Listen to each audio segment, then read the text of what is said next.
I think, can you elaborate on that experience, not just yours, but living in a pseudo fatherless or quasi I would call it quasi fatherless household, and then you said your mother was strong to take lead that and support you in that journey. Yeah. But not every family is privileged enough to have one parent playing the role of the two, or 2.5, yes. you may call it. So not everybody's privileged, and with the family dynamics we have been seeing in the last few decades of the Australian society changing. If you see census data, it's a very changing demographic of family structures in the last decade or two. How has that impacted the youth you are interacting with?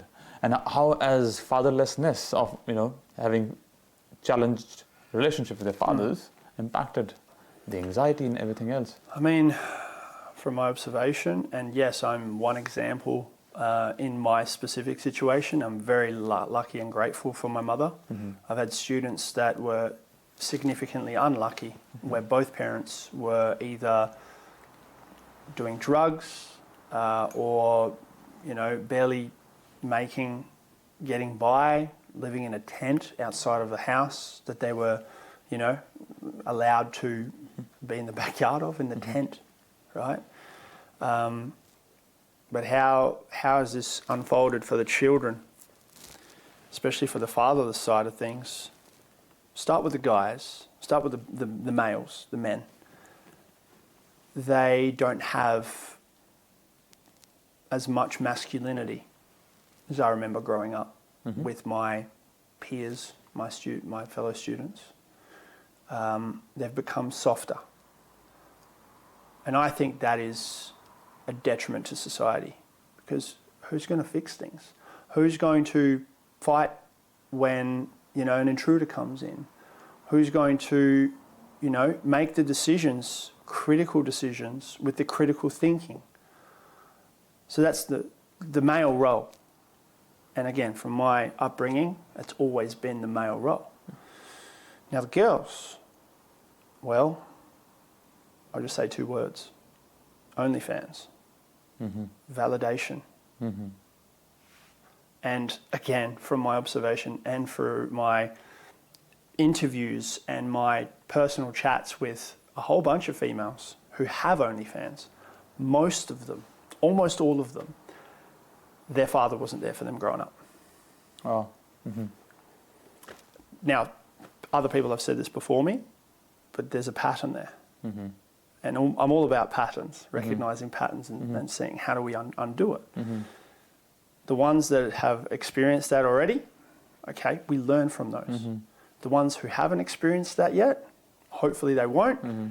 we educate them on what could happen and how to deal with it to better your chances later in life when you become mm-hmm. an adult. Mm-hmm. Obviously it starts with literacy and numeracy, mm-hmm. but also self-awareness. Mm-hmm. You are the most important person to yourself. Your parents should only guide you. But if they're not there to guide you, you must research and find other means necessary to help guide you. And mm-hmm. I was very lucky that mm-hmm. I had that self-awareness mm-hmm. from the start mm-hmm. to go, right, my mum's here. She's obviously taken on the father role as well. But I found others. And I measured them as great male role models for me, whether they were celebrities or they were, people in the community. Mm-hmm. But also, I just realised this now, when what the kids watch and who they aspire to, who their role models are, these guys and girls, they're making money for the wrong reasons. They don't really have much integrity. I don't see it. They're in the business of making money and only money, mm-hmm. not to be a contributor to society. Mm-hmm. And hey, they don't have to. Yeah. But this is what's happening now on social media. Mm-hmm. I say to the kids, who's your favorite celebrity? And they go, Kim Kardashian. Great. How did she start? And what is she doing now that's helping you live a better life in the future? Oh, she's a millionaire, billionaire, whatever. Okay, how does that help you though? And then other guys, oh, I love Logan Paul. You know, he's got a product, a drink. He's doing boxing and all this stuff. I'm like, great. How has that helped you though? It's inspiring me. How is it inspiring you? Are you saying that you want to sell a product that has sugar and crap in it? Are you saying you want to fight other people? Is that your thing? Oh, not really. I'm like, so how are you becoming a better person by watching them? How can you take actions based off of the videos you've just consumed from them? They can't give me an answer. So not only do kids consume online, they're consuming rubbish. Now, I sound like the generation before me. But it's that cycle. I think your insights are very, very direct.